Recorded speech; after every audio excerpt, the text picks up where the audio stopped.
The United Kingdom's Ministry of Defense latest intelligence update on Ukraine, August 19, 2023. The front lines in Ukraine have largely stabilized over the past week, though some key developments have occurred. In southern Ukraine, Ukrainian forces continue to make gains along the Mokri Yaly River, securing the village of Chernihiv despite fierce resistance from Russian troops. This represents continued Ukrainian momentum in the south as they look to push Russian forces back towards the Crimean Peninsula.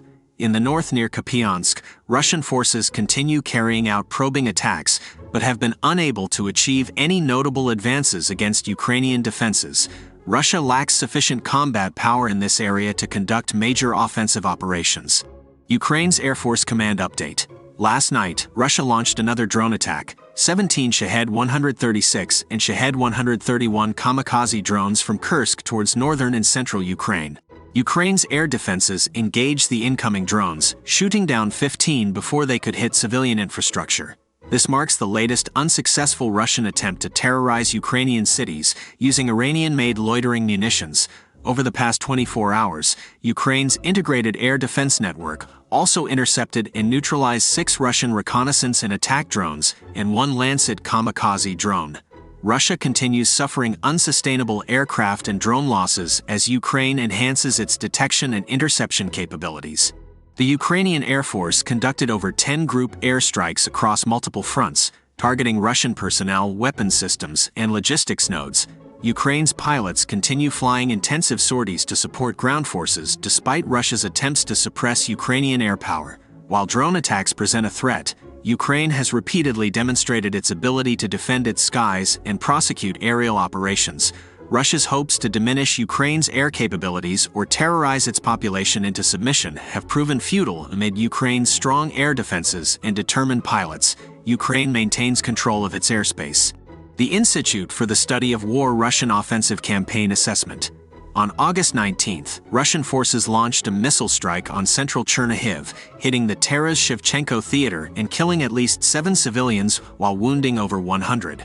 According to local officials, the strike likely involved a short-range Iskander ballistic missile. The theater was hosting an event called Angry Birds featuring domestically produced drones. While the exhibit's location was not publicly advertised, Deputy Defense Minister Hanna Maliar noted Russia seems intent on targeting any large gatherings of Ukrainians to inflict emotional trauma. This attack comes after overnight Russian drone strikes and represents the latest attempt to terrorize the Ukrainian population. However, such actions only strengthen Ukrainian resolve. Russia has repeatedly proven unable and unwilling to discriminate between civilian and military targets. By striking exhibits on Ukrainian technological progress, Russia aims to undermine morale but instead highlights the effectiveness of Ukraine's burgeoning drone industry. Meanwhile, depleting its limited stock of high-precision missiles on civilian venues underscores Russia's increasingly indiscriminate and desperate tactics. The Institute for the Study of War key takeaways today. A drone strike was conducted against a Russian airbase in Novgorod, damaging strategic aircraft. This demonstrates expanding ability to strike high-value targets deep inside Russia. Ukraine continues counteroffensive operations across 3 fronts, making advances along the Avdiivka-Donetsk line and in western Zaporizhia Oblast. Ukraine is maintaining operational momentum. Putin and top generals met at Russia's southern military district headquarters, likely to address flaws in command and control.